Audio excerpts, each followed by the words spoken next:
Bienvenue à vous dans le podcast Double Bogey, le podcast 100% golf, 100% amateur et 100% passionné.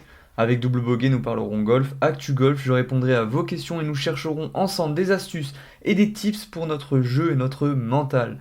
Je me présente, je suis Jérémy, je ne suis pas votre pro, mais votre ami golfeur. Merci à vous et bonne écoute.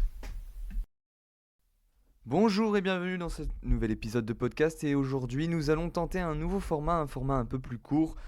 Et on va répondre juste à une ou deux questions maximum, et ça pendant les 3 prochaines semaines, donc 3 épisodes comme ça. On essaye, on expérimente et on voit ce qui vous plaît le plus. Et c'est ça aussi que j'aime dans le podcast, c'est pouvoir expérimenter certaines choses et vous avoir vos retours pour savoir si c'est bien. Donc n'hésitez pas à faire vos retours sur les applications de podcast telles que Apple Podcast ou Spotify. Et n'hésitez pas à me contacter sur Instagram. C'est parti pour un nouvel épisode sur les balles de golf. Faut-il acheter des balles de golf neuves, surtout quand on débute et qu'on est amateur comme moi ou comme un amateur qui se situerait, je dirais, entre 20 et 54 d'index. Et quelle balle de golf acheter? Telle est la question de cet épisode aujourd'hui et nous allons essayer de voir ensemble si on va acheter, dépenser de l'argent dans des balles de golf et quelle balle de golf prendre. Et sinon, est-ce qu'on va se diriger vers les balles de golf plutôt d'occasion, de peut-être moins bonne qualité pour débuter? Nous verrons ça tout de suite. Je pense qu'il est important quand on est entre 40 et 54 d'index de ne pas se soucier de quelle balle on joue, mais plus d'avoir un gros sac de balles d'occasion à la maison qu'on aurait acheté sur le Bon Coin ou autre. Et ça pour des raisons assez évidentes. Quand on débute, on perd pas mal de balles et surtout, on se focalise plus sur le fait de toucher la balle et d'arriver à se rapprocher du green, plus qu'à se dire est-ce que j'ai une bonne sensation avec cette balle ou pas.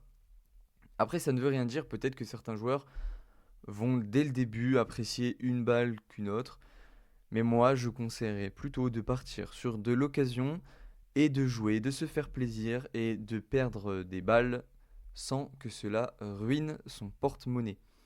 Après, bien évidemment, il y a des types de balles qui sont plus à même à être appréciés par les débutants, que ce soit au niveau de la distance et tout ça. Mais moi, je ne vais pas rentrer dans ces détails-là. Je pense que prenez des balles d'occasion, c'est très très bien pour vous et vous prendrez plus de plaisir. En plus, si vous les perdez, c'est pas grave, vous en avez 150 à la maison, vous pouvez vous faire plaisir. Même si les balles d'occasion ne sont pas toujours de très bonne qualité, on peut tomber sur des balles de bonne qualité et certaines fois des balles pas très très bonnes. Essayez de vérifier quand même que les balles ne sont pas cassées. Ça vous aidera à avoir quand même un minimum de plaisir sur le terrain.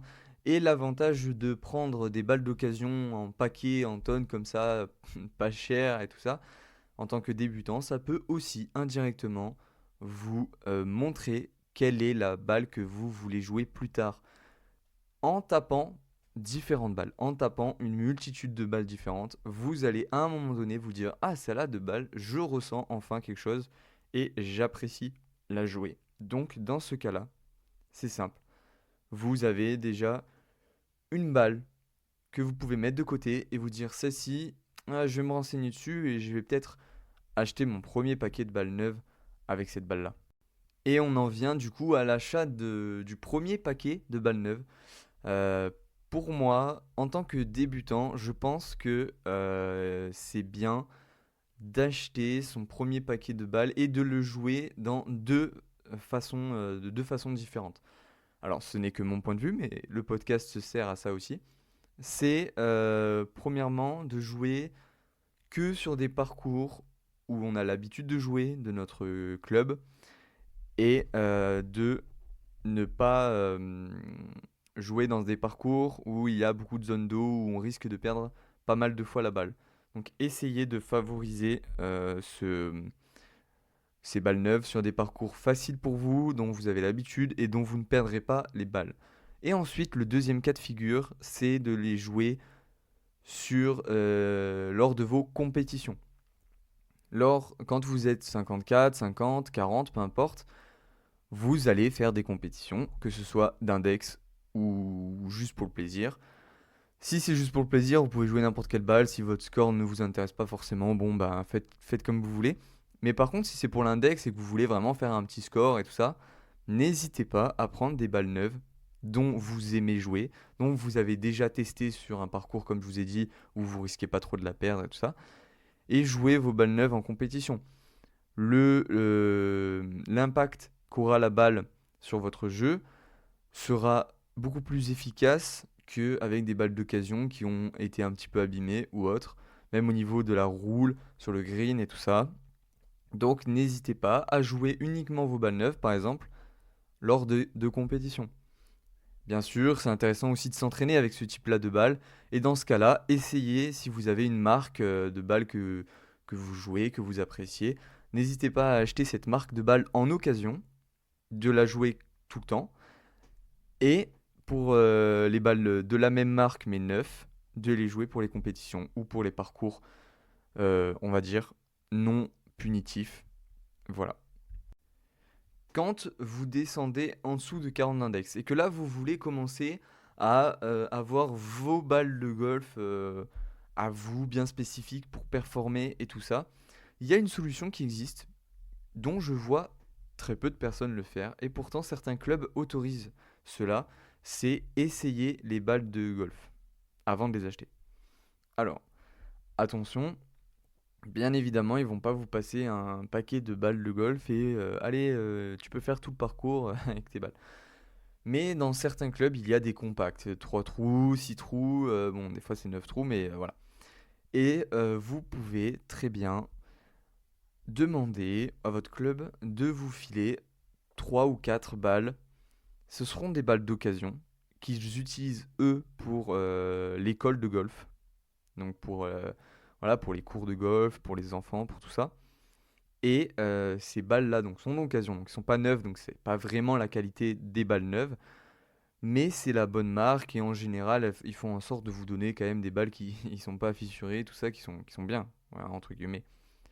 Et là, vous pouvez aller sur le compact et par exemple, vous prenez, si c'est un compact avec que du par 3, bah, vous choisissez un trou qui n'est pas très punitif où vous risquez pas de perdre la balle. Et là, vous tapez la balle. Vous essayez de voir quel est le ressenti, comme un fitting, quel est le ressenti que vous avez avec cette balle-là. Pour après vous décider de bon, bah, finalement, j'aime bien quand je tape cette balle-là.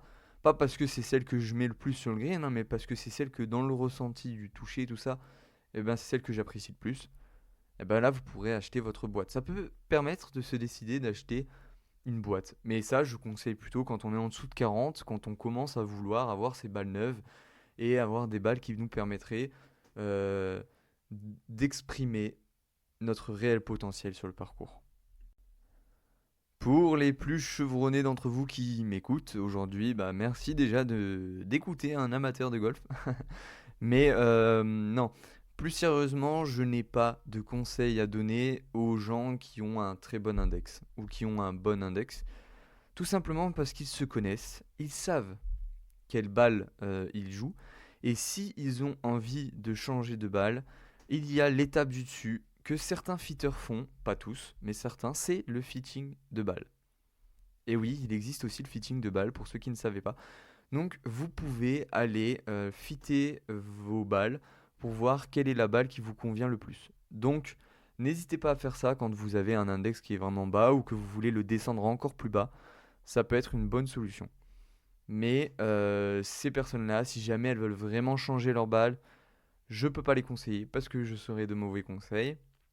N'hésitez pas à en discuter avec des pros pour cela ou à voir les nombreuses vidéos au sujet des balles qui décortiquent le moindre couche de balle. Donc n'hésitez pas à faire ça pour ceux qui sont un peu plus bas. Donc voilà, pour ceux qui sont un peu plus expérimentés, je suis désolé, je n'ai pas de patte à apporter et je le reconnais, mais j'espère que ça vous plaît quand même. Nous arrivons donc à la fin de ce podcast, un format court, un format essentiel, avec, on va droit au but, on répond à des questions essentielles pour les débutants ou amateurs de golf. Et le plaisir, c'est aussi de jouer. Donc lancez-vous, allez sur le parcours, mettez vos écouteurs et écoutez le podcast Double Bogey, le podcast qui vous évite de faire le double bogey.